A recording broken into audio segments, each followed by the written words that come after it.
स्वागत छ सबैजनालाई नेपाल अनलाइन स्कुलमा हाम्रो one and only non profit Nepal online स्कुलमा आज हामी कम्प्युटरको बेसिक कुराहरू भन्नाले हाम्रो यो डेस्कटपमा छ नि यो भनेको के हो यो भनेको के हो यो पीसी भनेको के हो यो कन्ट्रोल प्यानल भनेको के हो यहाँ के छ यिनीहरू के हो यो यसलाई के भन्छ यो विन्डो 10 को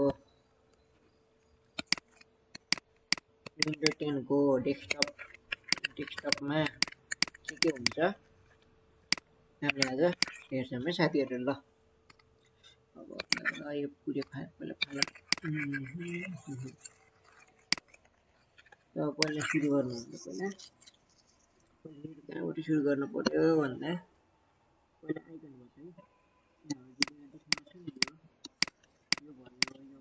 यो यिनीहरूलाई आइकन भनिन्छ डेस्कटपमा भनेर कम्प्युटर स्टार्ट गरेपछि यसमा देखिन्छ नि यस्तो अब कतै धेरै देख्दैला कतै धेरै यतिसम्म देख्दैला आइकन हुन्छ के यस्तो टक्क बसेको हुन्छ तल नाम हुन्छ आइकनको तल नाम लेखिदिनु भएछ नि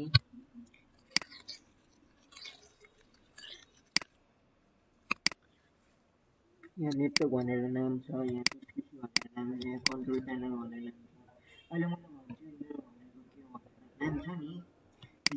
साइकल बिन भन्ने छ यहाँ माथि भन्ने छ लुसिफर भन्ने छ यिनीहरू नाम छ नि एउटा आइकनको तल नाम हो यिनीहरूलाई डेस्कटप आइकन हुन्छ डेस्कटपमा भएको यो हाम्रो यो यसलाई डेस्कटप भन्छ विन्डो स्टार्ट गरेपछि आउने जुन स्टार्ट भएर आउँछ नि विन्डोमा विन्डो स्ट्यान्डमा है विन्डो स्ट्यान्डको कुरा विन्डो स्टार्ट गरेपछि ओपन भएपछि आउने अगाडि आउने यो ठाउँलाई डेस्कटप भनिन्छ यसलाई के भनिन्छ डेस्कटप भनिन्छ डेस्कटपमा भएको यस्तो आइकनहरू यस्तो दृश्यहरू छ नि यस्तो फोल्डरहरू भयो यो आइकन हुन्छ यिनीहरूलाई हामीले के भन्छ डेस्कटप आइकन भनिन्छ बुझ्नुभयो नि साथीहरू ल त्यसो हो भने अब डेस्कटप आइकन त बुझ्नुभयो अब यहाँ मैले डेस्कटप आइकन लेखेछु अब यहाँ आइकनहरूमा के छ त यो कुनैमा लुसिफर लेखेछ कुनैमा के लेखेछ कुनैमा के अरे यो नेटवर्क लेखेछ कुनैमा के लेखेछ सबैलाई हेरौँ यो डिस्प्ले भन्ने हेरौँ है डिस्प्ले भन्ने अब विन्डो एक्सपीमा माई कम्प्युटर भन्दा नि बुझ्यो हामीले सानोमा माई कम्प्युटर भनेर पढेको थियौँ नि अब पढेको छैनौँ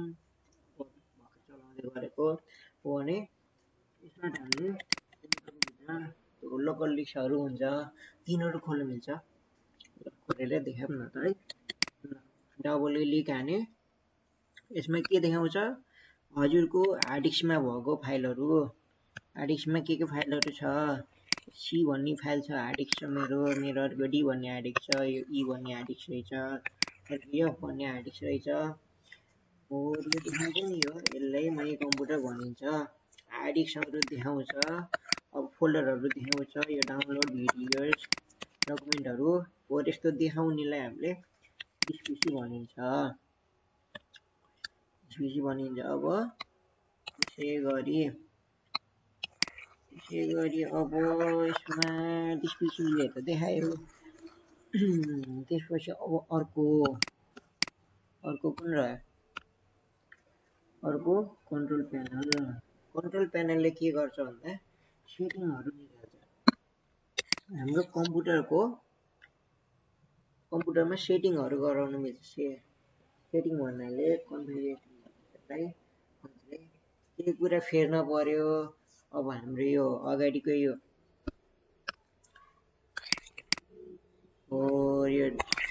आइकन छ नि यो फेर्न पर्यो सबै कालो छ यसलाई राम्रो गराउनु पर्यो केही चेन्ज गर्न पर्यो केही पनि चेन्जहरू गराउन पर्यो केही पनि यो कम्प्युटरमै फेरबदल गराउन पर्यो भने हामी कहाँ जान्छौँ कन्ट्रोल प्यानल भन्नेमा जान्छौँ अब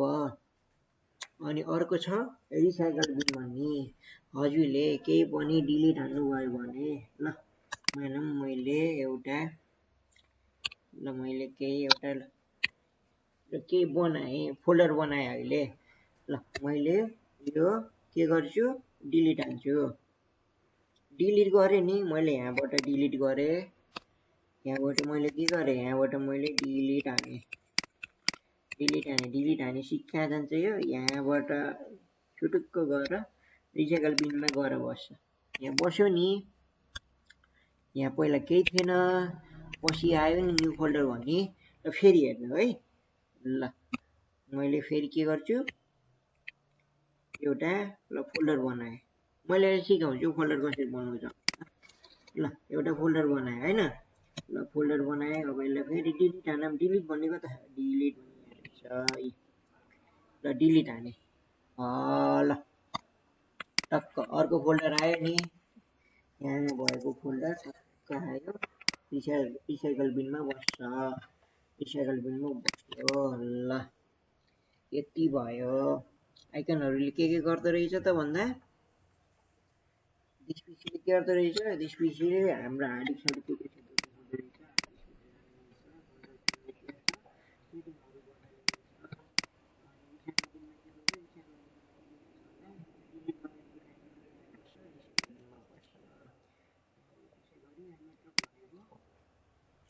कुनै पनि सेयर गरेको नेटवर्कहरूले राख्न मिल्छ हल्का एडभान्स लेभलमा गर्छ यो अब बेसिक लेभलमै भन्नुपर्दा अब कुनै पनि हजुरको यो नेटमा कुनै पनि अर्को कुनै कम्प्युटर कनेक्ट छ र त्यो हजुर दुईटामा सेयरिङ भएछ सेयरिङ हामीले सेयरिङ गर्छौँ नि हटस्पट खोलेर दुईटा सेयरिङ गर्छौँ नि पेयर भएर हो त्यस्तै पेयर भएर सेयरिङ भएछ भने यसमा हजुरको अर्को डेस्कटप देखाउँछ यहाँ अर्को डेस्कटप देखाएको छ नि सेयरिङ भयो जस्तै यहाँ अर्को डेस्कटप देखाउँछ यसबाट हामी जान मिल्छ यहाँ काम गर्न मिल्छ काम गर्न मिल्छ